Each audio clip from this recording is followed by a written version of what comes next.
Selamat pagi semuanya. Jadi apakah kalian ketahui bahwa sebuah penyakit degeneratif dapat merenggut nyawa sebanyak 17 juta jiwa? Penyakit degeneratif ini disebabkan oleh bertambahnya umur seseorang, di mana kualitas organ dan jaringan pasien akan menurun, sehingga menyebabkan jumlah kematian yang besar.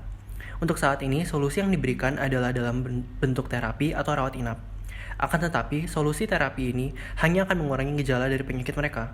Sedangkan terapi yang diperlukan bagi pasien penyakit kronik seperti mereka sebaiknya berupa terapi yang dapat menghentikan terjadinya proses degeneratif.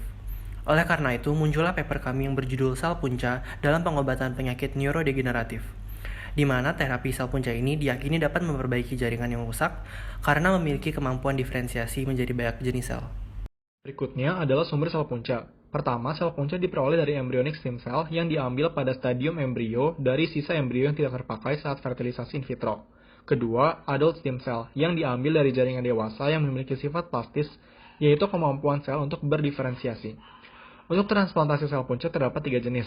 Pertama adalah autotransplantasi, di mana sel punca berasal dari donor dan untuk resipien yang sama, biasanya diambil dari sumsum tulang. Kedua, allotransplantasi, di mana sel punca berasal dari orang lain dan akan ditransplantasikan ke resipien.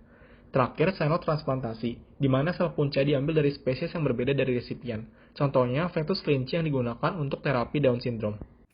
Keunggulan sel punca. Dalam dunia medis, sel punca merupakan salah satu alternatif yang lebih efektif untuk pengobatan. Karena memiliki kemampuan meregenerasi dirinya sendiri dan membuat salinan dirinya sendiri melalui pembelahan sel. Dengan demikian diperkirakan dapat membantu dalam perbaikan jaringan yang rusak. Kemudian, keterbatasan dari sel punca. Biaya yang dibutuhkan untuk terapi sel punca ini terbilang cukup besar, sehingga menjadi keterbatasan dalam terapi sel punca. Pengaplikasian sel punca dalam pengobatan penyakit Parkinson dan Alzheimer. Pada Parkinson diberikan terapi sel punca adiposa yang menunjukkan hasil bahwa sel dapat memulihkan ROS yang terinduksi oleh 6-OHDA. Selain itu, terapi sel punca memiliki efektivitas dalam mencegah neurotoksisitas dalam cerebellar serta mesencephalon dan diyakini efektif dalam pencegahan kematian sel oleh H2O2. Pada Alzheimer, dilakukan transplantasi sel punca adiposa yang terbukti mampu memperbaiki gejala defisit neurologis dan kemampuan belajar dan memori yang disebabkan oleh adanya reduksi agregasi amyloid beta. Terapi sel punca ini dapat menyembuhkan penyakit kronis, sehingga Menteri Kesehatan pun mengeluarkan peraturan untuk meningkatkan penggunaan sel punca sekaligus melindungi konsumennya. Di Rumah Sakit Cipto Mangunkusumo sendiri, sudah terdapat kurang lebih 700 kasus klinis penyakit jantung akut dan diabetes yang menggunakan terapi sel punca.